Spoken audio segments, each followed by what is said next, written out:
Hello everyone, स्वागत है आप सभी का हमारे यूट्यूब चैनल लैब तक 07 पे। और आज हमारे साथ फिर से जुड़ने जा रहे हैं डॉक्टर सनोज राज सर, जिनसे हमने पहले हार्ट अटैक के बारे में जानकारी प्राप्त की थी। और आज हम जानेंगे इनसे कार्डियक अरेस्ट के बारे में। तो इनसे जुड़ने से पहले मैं आप सभी को न्यू ईयर की हार्दिक शुभकामनाएँ देना चाहती हूँ।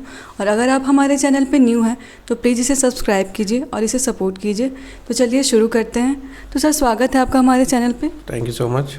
तो सर, हम सबसे पहले जानना चाहेंगे कि कार्डियक अरेस्ट क्या है और ये हमें क्यों होता है। देखिए, कार्डियक अरेस्ट ये हम रिलेटेड टू हमारे जो हार्ट की जो करंट सिस्टम होती है हमारे हार्ट में, जो बेसिकली जो रिदम्स होती है हमारे, उसमें डिस्टर्बेंस होने के कारण से कार्डियक अरेस्ट होते हैं।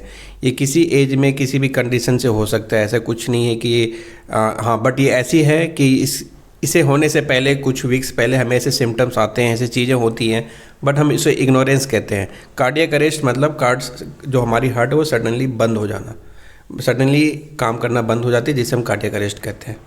सर, हम लोग देखते हैं कि कार्डियक अरेस्ट अलग होता है, हार्ट अटैक अलग होता है। बहुत लोगों को ये चीज़ पता नहीं है कि कार्डियक अरेस्ट अलग है और हार्ट अटैक अलग है। तो इन दोनों में अंतर क्या है और इसमें मुख्य कारण क्या है और इसका लक्षण क्या होता है? जब आता है कार्डियक अरेस्ट तो इसका सिम्टम्स क्या क्या होता है?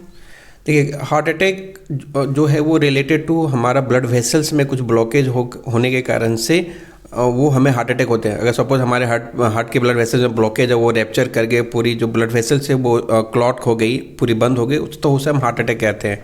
कार्डियक अरेस्ट मतलब पूरी तरह से हार्ट का बंद हो जाना, जो उसकी इलेक्ट्रिक इम्पल्स है, जिसमें हम ड्यू टू एरिदमिया से या पल्स में कोई डिस्टर्बेंस हो रही है, जिस कारण से किसी भी कारण से हार्ट का सडनली स्टॉप हो जाना, उसको हम कार्डियक अरेस्ट कहते हैं। जिसमें कि आपको मिनट का एक टाइम मिलता है, ज़्यादा टाइम हमें नहीं मिलता है। बट हार्ट अटैक की कंडीशन में पॉसिबिलिटी होती है कि हम पेशेंट को वहाँ पे ले जाएं, इमरजेंसी कंडीशन में उतना टाइम होता है। बट इसमें उतना टाइम नहीं होता, विद इन मिनट का टाइम होता है, जिससे कि उसकी डेथ हो सकती है। तो ये डिफरेंस है हार्ट अटैक और कार्डियक अरेस्ट में। और बात करें कि इसको जो सिम्टम्स होते हैं, नॉर्मली मैं बताया कि पेशेंट को पहले कुछ वीक्स पहले ऐसे सिम्टम्स आते हैं, बट हम इग्नोरेंस कहते हैं।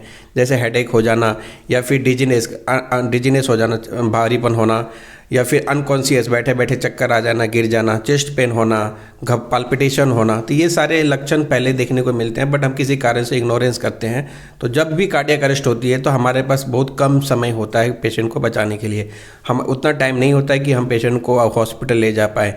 उस कंडीशन में आपको CPR देना होता है, जो नॉर्मली आपने देखा बहुत सारी वीडियोज़ में कि लोग करते हैं, जिनको भी ये कार्डियक अरेस्ट की जो प्रॉब्लम होती है। तो उसमें हमारा जो हार्ट है, पल्स है, वो सारे सडनली स्टॉप हो जाते हैं।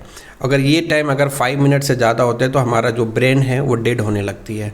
तो वो जो ड्यूरेशन है बहुत कम होता है, और उस कंडीशन में अगर CPR देते हैं तो वो एक पॉसिबिलिटी होती है कि हम कार्डियक अरेस्ट को पेशेंट को हम सेव कर सकते हैं। तो ये डिफरेंस हो गई। और ये सिम्टम्स ऐसे होते हैं नॉर्मली कि आपको चेस्ट हैवीनेस हो गया, या चेस्ट में पेन होना, पाल्पिटेशन होना, अनकॉन्शियस हो जाना। तो ये सारे उनके ही जो है सिम्टम्स हैं। सर, ये सबसे ज़्यादा खतरा किससे है, मतलब किस एज ग्रुप को है? देखिए, ऐसा कहना कि किस एज ग्रुप से है, ये डिपेंड है कि उनकी कंडीशन की पहले क्या बॉडी में क्या कंडीशन रहा है। अगर यंग एज वाले में बोले तो कभी किसी कंजेनाइटल भी ये प्रॉब्लम होती है। कंजेनाइटल प्रॉब्लम होने से, कोई कंजेनाइटल प्रॉब्लम होने के बाद सर्जिकल कुछ हुई है, सर्जिकल चीज़ें, तो उससे कारण से भी उनको एरिदमिया होती है और उनको कार्डियक अरेस्ट हो सकते हैं। जैसे कि अगर आप कोई स्मोकिंग के पेशेंट करते हैं, उनको हो सकते हैं। हाई कोलेस्ट्रॉल लेवल जो है उनमें ये प्रॉब्लम हो सकती है। मोटापा वाले को, हाई BP वाले को, जिनको कोरोनरी आर्टरी डिजीज है, जिनको हार्ट ब्लॉकेज की प्रॉब्लम उस कारण से। तो अल्टीमेटली ये सारी चीज़ें हैं अगर किसी को भी है तो कभी भी ऐसी चीज़ें हो सकती है। बट हाँ, ये है कि इनके सिम्टम्स पहले होते हैं तो हम उसे ध्यान रखना चाहिए और उसे डॉक्टर से सही टाइम पे कंसल्ट कर लें, ताकि हम जो कार्डियक अरेस्ट को चीज़ें हैं वो हम उससे अपने आप को बचा सकते हैं, क्योंकि इसमें बहुत कम समय होता है हमें किसी पेशेंट को हॉस्पिटल तक ले जाने के लिए। सर, जब कार्डियक अरेस्ट आता है तो उसके आने के बाद हमारे दिमाग का क्या रिस्पांस होता है, मतलब वो क्या रिस्पांस करता है वो? देखिए, कार्डियक अरेस्ट में बताया ना कि जैसे कि पूरा सडनली अनकॉन्शियस हो जाना, तो हमें भी नहीं पता एग्जैक्ट में से हुआ क्या। तो उस केस में जिन्हें पता है वो तुरंत CPR देते हैं। तो CPR देने से कुछ चांसेस होते हैं कि उसमें हम सर्वाइव कर पाए।